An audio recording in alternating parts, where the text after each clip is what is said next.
Ethan took a deep breath as he stepped off the transport platform onto the shimmering surface of the Calorian city's main plaza. The structures around him gleamed, their surfaces a shifting palette of iridescent hues, responding to the emotions of the inhabitants. Despite the vibrant scene, Ethan couldn't shake the knot in his stomach. This wasn't just his first diplomatic mission. This was humanity's first official cultural exchange on a planet light years from Earth.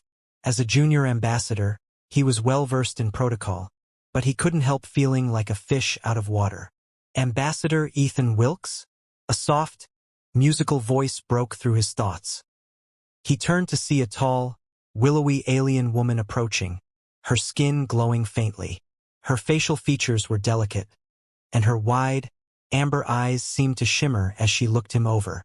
She wore an outfit of flowing, translucent material that shifted colors subtly, almost as if it were alive. Ethan quickly nodded, reminding himself to act composed. "Yes, that's me. And you must be Lyra?" She dipped her head slightly. "Lyra Andalara, your designated cultural liaison. I trust your journey was uneventful." "It was," Ethan said, though the 18-hour trip in a cramped starliner had been far from comfortable. "I'm excited to learn more about your people. The Calorian artistry is already as stunning as I'd heard." Lyra's eyes brightened, a subtle glow radiating from her temples. "I'm glad you think so. Caloria takes great pride in its artistry. It's more than decoration. It's how we express ourselves, how we connect." She stepped closer, a warm smile gracing her lips. "And you're just as polite as they said you'd be." Ethan blinked. "They? Who said that?" "The initial diplomatic reports from your Earth delegation. They mentioned how kind and courteous you are." She tilted her head, a curious expression spreading across her face. "I find it fascinating. Kindness and courtesy aren't traits we often highlight as attractive." "Wait," Ethan started. "You think I'm..." "Come," Lyra interrupted with a light laugh, touching his arm gently. "We have much to see." As they moved through the plaza, Ethan was struck by how the city seemed alive. The buildings reflected the emotions of the passers-by. When a group of Calorians laughed together, the walls around them shimmered with golden hues. When a merchant argued with a customer, a dull gray spread along the market stalls until the disagreement was resolved. It was beautiful and disorienting. Lyra led him to a gallery, its entrance a cascade of colors flowing down in an arc. "This is one of our most beloved communal spaces," she explained. "Our artists share their latest creations here, and their works interact with the viewer's emotions. The paintings respond, change, sometimes even flirt." Ethan smiled politely, unsure if she was joking. "Flirt? Not in your human sense," Lyra said with a laugh. "But there is an intimacy to the way our art connects with us." They stepped inside and Ethan was immediately enveloped by shifting hues. A large mural dominated the far wall, its colors swirling in response to the Calorians gathered before it. Lyra stepped closer to him, her shoulder brushing against his. "What do you feel?" she asked softly. Ethan hesitated, not sure how to answer. "It's beautiful. Mesmerizing, even. I can't say I've ever felt something quite like it before." Lyra's smile grew and she leaned just a fraction closer. "And when you look at it with me, does it change?" His mind raced. Was this a cultural custom? A test of his diplomatic skill? He didn't want to offend her, so he chose his words carefully. "It's warmer. I feel welcomed. Comfortable." Her cheeks flushed with a soft golden glow and she looked away briefly. That's good," she said, her voice quieter now. "I'm glad." Ethan was about to respond when another Calorian approached, his tall frame and dark green skin making him stand out against the other patrons. He introduced himself as Kalen, Lyra's colleague and a historian specializing in interstellar relations. Ethan extended a hand and Kalen clasped it in the Calorian manner, pressing his palm flat against Ethan's before pulling away. "You must be the human diplomat," Kalen said, his voice deeper than Lyra's but just as melodic. "Welcome. I trust Lyra is taking good care of you." "She is," Ethan replied, feeling a bit more at ease now that there was another Calorian to interact with. "She's been very patient with all my questions." "Lyra is known for her patience," Kalen said with a faint smile. "Though it's unusual for her to guide someone personally. She must see something special in you." Lyra's glow deepened and she quickly changed the subject, leading them toward another exhibit. Ethan walked beside her, his thoughts swirling. He couldn't shake the feeling that her actions were more than professional courtesy. She seemed genuinely interested in him, and her subtle touches, brushing his hand as she pointed out an artifact standing just a bit too close, felt deliberate. Back home, he might have seen this as flirtation, but here, he had no idea if this was normal behavior or something more. Ethan, Lyra said suddenly, drawing him out of his thoughts. Have you ever experienced an emotional symphony? An emotional symphony? He repeated, unfamiliar with the term. Lyra smiled. It's an ancient tradition. Our musicians and empathic artists work together to create a performance that resonates directly with the audience's emotions. It's not just sound, it's a shared experience. That sounds incredible, Ethan admitted. I'd love to see one. Lyra hesitated, glancing at Kaelin. Perhaps we could arrange a private performance, she suggested. It would be more intimate. Kaelin raised an eyebrow, his glow dimming slightly. That's an unusual suggestion, Lyra. Most visitors experience public symphonies first. Ethan felt the tension rise, though he wasn't sure why. He tried to defuse it with a laugh. I don't want to cause any trouble. I'm happy to experience whatever you think is best. No trouble at all, Lyra said quickly, her glow returning. I just thought it might help you understand us better. Kaelin studied her for a moment before nodding. If you think it will help, then it must be the right choice. Ethan felt a pang of guilt as they continued their tour. He couldn't ignore the growing feeling that Lyra saw him as more than just a guest. Her every word and gesture seemed tinged with something deeper, something he wasn't prepared for. As much as he enjoyed her company, he worried that he was leading her on without meaning to. By the time they returned to the plaza, the Kilorian suns were setting, casting the city in a warm, golden light. Lyra turned to Ethan, her expression soft. Ethan, I hope this day has been pleasant for you. It has, he said honestly. I've never experienced anything like it. Your world is truly amazing. Lyra's glow brightened and she reached out, her hand hovering near his cheek before hesitating. Ethan's breath caught as she slowly leaned in. Before he could react, her lips brushed against his, soft, tentative, and brief. When she pulled back, her face was radiant with a blend of colors. I hope I didn't misunderstand, she said quietly. I thought you. Ethan's face turned red. No, I wasn't trying to. Lyra's glow dimmed and she stepped back. I'm sorry. I think I misunderstood your kindness. No, it's fine, Ethan said quickly, feeling terrible for upsetting her. I just didn't realize. Humans don't usually. It's different for us. I see, Lyra said, her voice subdued. I'll keep that in mind. Ethan wanted to say more, to explain that he truly respected and liked her, but that he hadn't meant to give the wrong impression. Before he could, Kaelin approached again, breaking the moment. Is everything all right? Kaelin asked, looking between them. Yes, Lyra said, her voice steady now. Just a cultural misunderstanding. It's nothing to worry about. Kaelin nodded, though he still looked concerned. Ethan felt a wave of relief as they moved on, leaving the awkward moment behind. But as the evening ended and Lyra said her goodbyes, Ethan couldn't shake the feeling that things were far from settled. Ethan sat on the curved bench near the city's central plaza, the faint glow of the Kilorian buildings reflected in his cup of steaming tea. The events of the previous day were still fresh in his mind. Lyra had kissed him. It hadn't been long and it hadn't been planned, but it had left a mark. Now more than ever, he realized how little he understood about Kilorian customs, especially when it came to relationships. He looked up as the man he was waiting for finally arrived. Kaelin waved as he approached, his movements as fluid and deliberate as ever.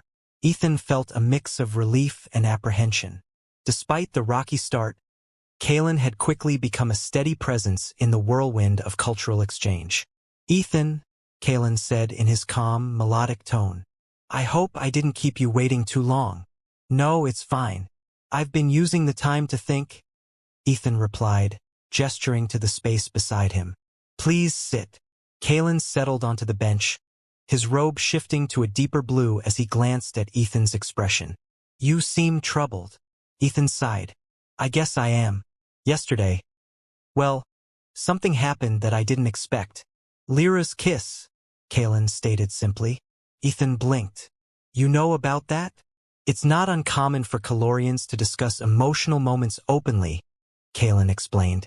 But I can see how it might be surprising for you. Surprising is one way to put it, Ethan said, shaking his head. I don't think I gave her the right impression, but I wasn't trying to lead her on. I was just being polite. Kalen nodded slowly. I understand. On Caloria, kindness and attentiveness can easily be interpreted as romantic interest, especially by someone as attuned as Lyra. Well, how do I explain to her that it's not like that?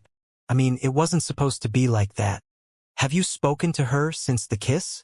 Kalen asked. No, not really. I was afraid it would make things worse. Ethan, Kalen said patiently.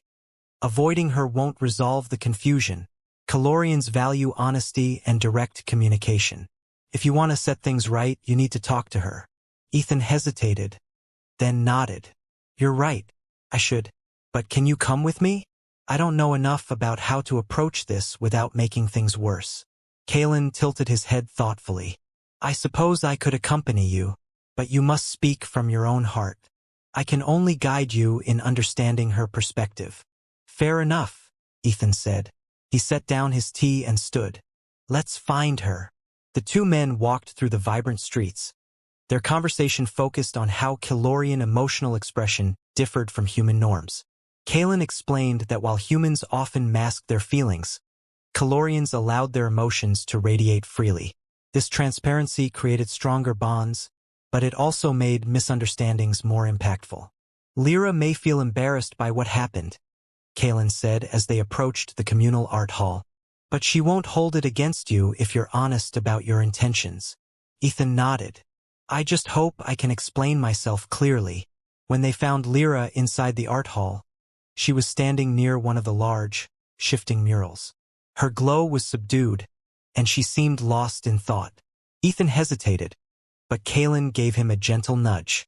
Lyra, Ethan said carefully, can we talk? She turned, her eyes meeting his. For a moment there was silence. Then she nodded. Yes, of course. Kalen stepped back, giving them space, but stayed within earshot. Ethan took a deep breath. About yesterday. I think there's been a misunderstanding. I really respect you and I'm honored to be working with you, but I didn't mean to give the impression that I felt that way about you. Lyra's glow dimmed further and her gaze dropped to the floor. I see. I misunderstood your gestures and words. I thought there was something more. It's my fault, Ethan said quickly. I didn't realize how my actions would come across. Where I come from, being polite and kind doesn't always mean romantic interest. I should have been more aware of your customs. Lyra looked up again, her expression softening. I appreciate your honesty, Ethan. And I'm sorry if I made you uncomfortable. I only acted on what I thought was a mutual connection. You didn't make me uncomfortable, Ethan assured her. I just didn't want to lead you on. I hope we can move past this and keep working together. A faint glow returned to Lyra's cheeks. Of course.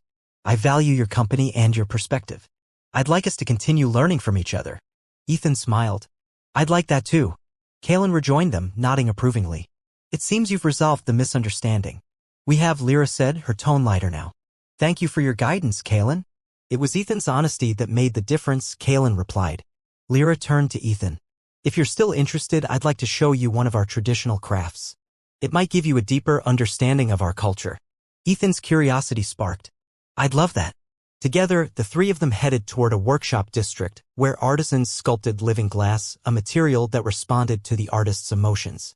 Lyra explained how each piece was imbued with personal meaning, making it unique and valuable. Ethan watched in fascination as Lyra demonstrated the process, her glow intensifying as she worked. Here, she said, handing Ethan a small, finished piece. It's not perfect, but it's a start.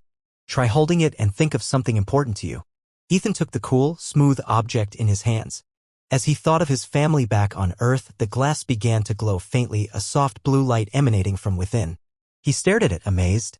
This is incredible, he said. I can feel it changing. It's responding to your emotions, Lyra explained. It's a reflection of your inner thoughts. Kalen observed silently, his glow a steady, neutral green. Lyra is one of the best at creating these. Her technique is well known. I can see why, Ethan said, meeting Lyra's eyes. Thank you for sharing this with me. Lyra smiled, her glow brightening slightly. You're welcome. I hope it helps you understand our ways a bit more. As they left the workshop, Ethan felt a renewed sense of connection. Not a romantic connection, but something deeper, a genuine appreciation for the Calorian culture and the people he was coming to know. He realized that building trust and understanding with Lyra and Kalen would be the key to making this mission a success. and, in a way, their shared experiences had already begun to bridge the gap between their worlds. Ethan stood in the heart of Lyra's family home, marveling at how different it felt from the city's public spaces. The walls here were alive, subtly shifting with calming greens and soft blues that echoed the family's contentment.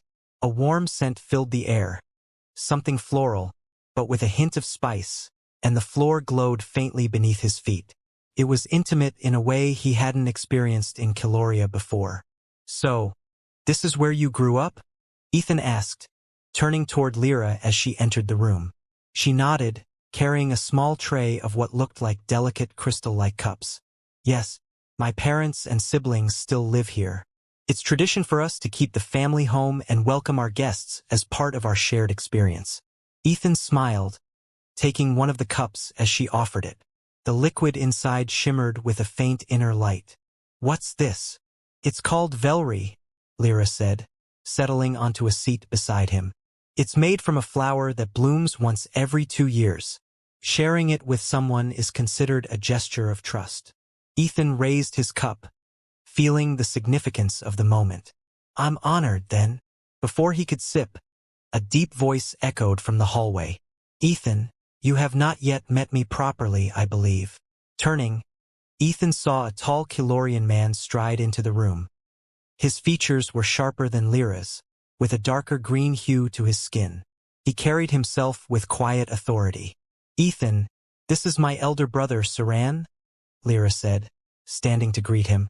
"Saran, this is Ethan Wilkes, the human ambassador." Saran inclined his head, his golden eyes narrowing slightly. "Ambassador Wilkes, I've heard much about you. I hope it's all good," Ethan said with a polite smile, setting his cup down. "Good is subjective," Saran said, stepping closer. "I've heard you are skilled in diplomacy, and yet your approach with my sister has been unorthodox." Ethan shifted uncomfortably, but Lyra quickly intervened. "Saran, there's no need to be confrontational. Ethan has been respectful and eager to learn about our culture." Saran held her gaze for a moment, then turned back to Ethan. "I mean no offense.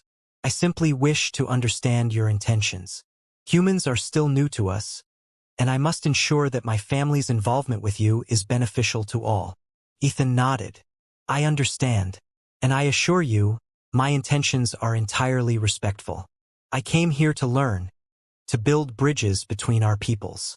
Saran considered his words, then finally extended a hand, Kilorian style, palm flat. Ethan pressed his hand against Saran's, feeling the subtle warmth of his touch. "You seem sincere," Saran said, his tone softening. "I will reserve judgment for now." "Thank you," Ethan replied. The evening continued with a traditional meal, served in the family's communal dining area. The table was a glowing oval that pulsed softly with warm colors as they ate. Lyra's parents and younger sister joined them, filling the room with lively conversation. "What do you think of our cuisine?" Lyra's mother asked, her tone curious and inviting. Ethan hesitated as he took another bite of the translucent, leaf-wrapped morsel on his plate. "It's unlike anything I've tasted before. The flavors are delicate, but there's a depth to them that's hard to describe. I like it." The mother beamed, her glow brightening. "I'm glad. We worked hard to perfect these recipes. Food is one of the most direct ways we share our emotions." Lyra nodded. "It's not just nourishment for us. The way we prepare and present it reflects our feelings. That's why our traditional meals are only served in close, trusted circles." Ethan leaned back slightly, taking in the atmosphere. "It's incredible. On Earth, food can bring people together, but it's not often tied so deeply to emotion. I think it's something we could learn from." Lyra smiled warmly at him. "I'm glad you feel that way. It's one of the reasons I wanted you to experience this." Saran, seated across from Ethan, watched the exchange carefully. "Your openness is appreciated, Ethan, but you must understand that Kilorians value authenticity above all else. We can sense when someone is not genuine." Ethan nodded, meeting Saran's gaze. "I'm doing my best to be as honest as I can. I'm here to learn, not to impose." And I'll be the first to admit when I don't understand something. Lyra's younger sister, a vibrant teenager named Jorah, chimed in. I think it's great that you're trying so hard. You seem different from what we heard about humans. Ethan raised an eyebrow. What have you heard? Jorah laughed, a sound like tinkling bells. Oh, just that you're always rushing. Leaving Lyra, Ethan, and Saran in the garden. The bioluminescent plants cast a gentle glow, creating a serene backdrop for their conversation. I appreciate you answering my questions earlier, Ethan said to Saran, breaking the silence. Saran glanced at him, his expression neutral. I only asked because I wanted to understand your perspective. Lyra is important to me and I needed to be certain you are not here to take advantage of her. I would never do that, Ethan replied firmly. I respect her and I value what she's taught me about your culture. Lyra stepped between them, her glow soft. Ethan's sincerity is clear. And I appreciate that you care so much about me, Saran, but please trust my judgment. I chose to invite him here because I believe he's genuinely interested in learning, not exploiting. Saran considered her words, then gave a slow nod. Very well. If you trust him, then I will trust you. Ethan offered a small smile. Thank you. I'll do my best to live up to that trust. As the night deepened, Lyra led Ethan to a quiet corner of the garden where a low bench rested beneath a canopy of glowing leaves. They sat in companionable silence for a moment, watching the subtle shifts in the plant's hues. I'm sorry about Saran, Lyra said softly. He's always been protective of me. Don't be, Ethan replied. I understand where he's coming from. If I had a younger sibling, I'd probably be the same way. Lyra turned to look at him, her amber eyes glowing faintly. You don't have siblings? No, Ethan said, shaking his head. It's just me. That's probably why I was so nervous coming here. I didn't have anyone to share the experience with at first. But now you have us, Lyra said, her voice gentle. We may be different, but we've shared a lot already. Ethan smiled, nodding. You're right. I'm grateful for that. As they sat there, their conversation turned more personal. Ethan shared stories from his childhood, his journey to becoming a diplomat, and the moments that had shaped him along the way. Lyra listened intently, occasionally asking questions that showed she was genuinely curious about his life. In turn, Lyra spoke of her own upbringing, the challenges of balancing Keylorian traditions with a growing curiosity about other worlds, and her desire to bridge the gap between her people and humans. Ethan was struck by how much they had in common. Despite their differences, they both shared a desire to connect, to understand, and to create something meaningful. The night ended with the two of them sitting quietly, their hands resting close but not quite touching. The air between them was filled with unspoken understanding. Ethan realized that, despite the initial misunderstandings, he and Lyra had built something real, something that could only grow stronger as they continued their journey together. The open-air hall was bustling with activity as representatives from various alien delegations gathered under the arched ceilings. Colorful banners adorned the walls, each symbolizing a different civilization. Ethan adjusted his collar, glancing at the unfamiliar faces around him. Some looked humanoid, others bore only the faintest resemblance to anything he'd seen before. Lyra stood beside him, her usual calm glow subdued, indicating her tension. Are you ready? She asked, her voice quiet enough not to carry. Ethan gave a slight nod, but before he could reply, a figure approached. It was Saran, his robes shimmering with dark green undertones. Ethan, Saran said, his voice measured. I see you've decided to join us for this delicate discussion. Ethan forced a smile. I thought it might help if I was here to show our commitment to peaceful dialogue. Saran studied him for a moment, then gave a small nod. Very well. Lyra, you've prepared him for the kind of rhetoric to expect. Yes, Lyra replied, her voice steady. He's aware of the challenges. The main concern will be the claims from the Zolth delegation. Ethan frowned. Remind me, what's the issue with the Zolth? They believe your recent trade agreements with the Keylorian Guild are part of a larger plan to consolidate power, Lyra explained. They see it as a potential threat to the balance of alliances. That's absurd, Ethan said, trying to keep his tone even. The agreements were about cultural exchange and mutual learning. There's no hidden agenda. They're not convinced, Saran said bluntly. They see any collaboration as a step toward dominance. It's a common fear among those who don't understand human intentions. Ethan exhaled slowly. Then we'll have to show them they're wrong. Transparency, honesty, that's all I've got. It may be enough, Lyra said, her amber eyes meeting his. Just stay calm, speak clearly, and be honest. I'll support you if needed. Thanks, Lyra, Ethan said, feeling a bit steadier. I appreciate it. When the meeting began, the hall quieted as a Zolth representative, a tall figure with scales that shimmered like polished metal, addressed the assembly. Their voice was harsh, the words clipped. We find it difficult to believe that the human envoys' agreements are purely academic. History has shown that once a species establishes a foothold, it often seeks to expand that influence. Ethan stood, aware that all eyes were on him. He cleared his throat, glancing briefly at Lyra and Saran before speaking. The agreements we've made with the Calorian Guild are based on mutual learning and cultural exchange. We've come here not to dominate, but to understand. Humanity has no interest in expanding its influence beyond the scope of these discussions. The Zolth representative tilted their head, their scales flashing a faint orange. And yet, these so-called discussions involve resources, technological knowledge, and access to Calorian networks. How do we know you won't use this information to gain an upper hand? Ethan paused, considering his words carefully. We've made all the terms of these agreements transparent. Calorian authorities are fully involved in every step of the process. They have the power to end the partnership at any time. If we were looking to gain an unfair advantage, we wouldn't have structured the agreements this way. Lyra stepped forward, her glow brightening. Ethan speaks the truth. We Calorians value trust and open communication. If we sensed any deception, we would not have continued the partnership. Saran added, his voice firm, my people have always been cautious about external alliances. If we had any doubt about the human envoy's intentions, we would have withdrawn our support long ago. The fact that we stand here today, united in this partnership, should speak volumes. The Zolth representative's orange sheen dimmed slightly. Perhaps your intentions are as you claim, but it remains a risk. Trust is not easily given. Trust is built over time, Ethan said, his tone steady. I can't expect you to trust me instantly, but I hope our actions speak louder than words. Our partnership with the Calorians has already led to advancements in understanding each other's cultures. And we're here today to continue that work, not to disrupt it. There was a long silence. Then another delegate, a smaller being with a series of glowing spines, spoke up. If both the humans and Calorians are willing to offer full transparency, then perhaps the Zolth's concerns can be addressed through regular reporting and open dialogue. Ethan turned toward the speaker, nodding. We'd be happy to provide regular updates on the progress of our collaborations. Transparency is key to building trust.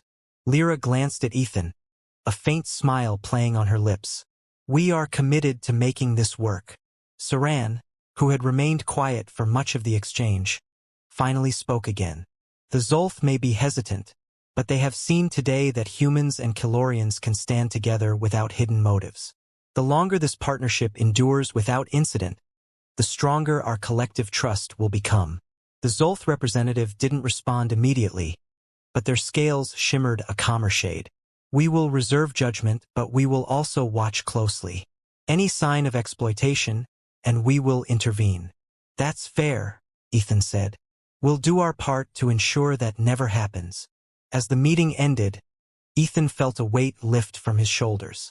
While the Zolth hadn't fully embraced his words, the tension had lessened, and there was at least a pathway forward.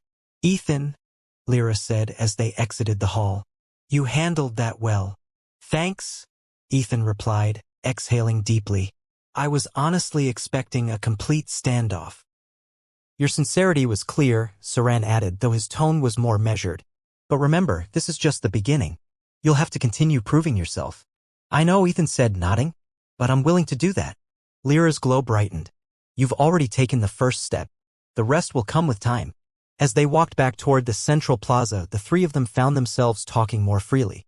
Ethan shared a story from his first diplomatic mission on a human colony where a simple misunderstanding over a local dish had nearly caused a diplomatic incident. Lyra laughed, her glow a warm yellow, while Saran chuckled softly. You've had more than your share of cultural missteps, Saran said with a smirk.